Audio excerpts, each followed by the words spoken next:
जय शंकर. श्री स्वामी समर्थ. जनार्दन बुवांना भेटले महाराज.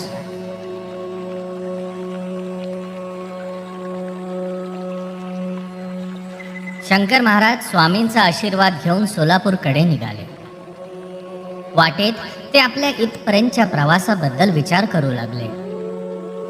कसे अंतापूरवरून स्वतःच्या शोधात निघालेला शंकर आज लोकांसाठी स्वामी कृपेने शंकर महाराज झाला होता. आपण कसे प्रत्येक बाबतीत काळजी करायचो की पुढे काय होणार, कुठे जायचे, आणि आता विचार न करता कळत न कळत सगळे घडून जाणार आहे हे आपल्याला कळाले होते. आपला पूर्वीचा प्रवास आठवत आठवत शंकर महाराज सोलापूरच्या वेशीवरती आले. तिथे त्यांना शुभराय मठ दिसले आणि महाराज त्या मठाच्या दिशेने चालू लागले. त्या मठात कीर्तन चालू होते. भजनाचे आवाज लांब पर्यंत येत होते. कीर्तनातील सर्व लोक भजनात अगदी रंगून बेभान झाले होते. त्याच कीर्तनात गात होते जनार्दन बुवा. आणि योगायोग म्हणायचा की काय, जनार्दन बुवा जे गात होते तो होता शंकरा राग.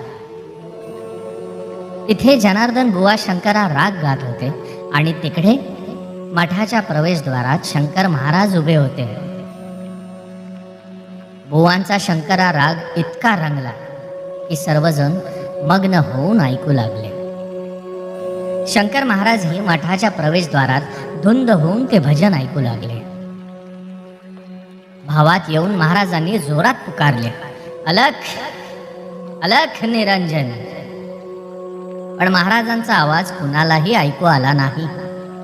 तो ऐकू आला फक्त जनार्दन बुवांना.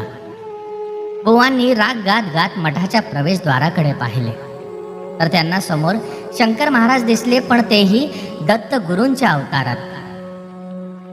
हातात दंड कमंडल आणि कमळ, पायात खडावा. जनार्दन बुवा महाराजांच्या पायावरती लोटांगण घालून दत्त गुरु रूपी महाराजांचे दर्शन घेऊ लागले. कीर्तनातील लोक विचारात पडले, जनार्दन बुवा कोणाला नमस्कार करत आहात? कारण महाराज फक्त बुवांनाच दिसत होते.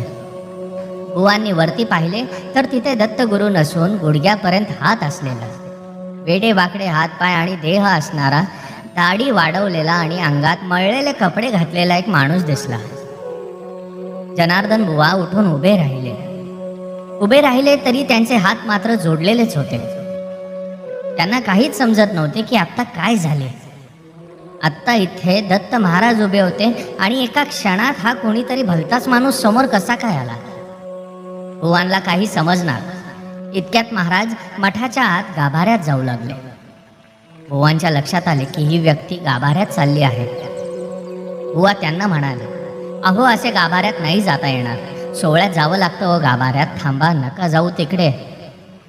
पण महाराज बुवांचे काही न ऐकता गाभाऱ्यात गेले आणि बुवाही त्यांच्या मागे मागे हात जोडून त्यांना थांबविण्याचा प्रयत्न करत होते. हे पाहून आव्वा म्हणाले, जणू कुणाशी बोलत आहेस रे, काय झाले? असे विचारत आव्वा त्यांच्या मागे गेले आणि पाहतात तर जनार्दन बुवा आणि महाराज दोघेही गाभाऱ्यात नव्हते. गाभारा रिकामाच होता.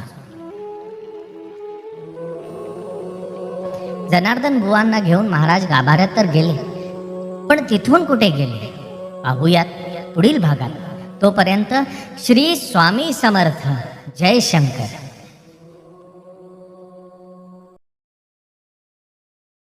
श्री स्वामी समर्थ. श्री स्वामी समर्थ. श्री स्वामी समर्थ. श्री स्वामी समर्थ. श्री स्वामी समर्थ. श्री स्वामी समर्थ. श्री स्वामी समर्थ. श्री स्वामी समर्थ.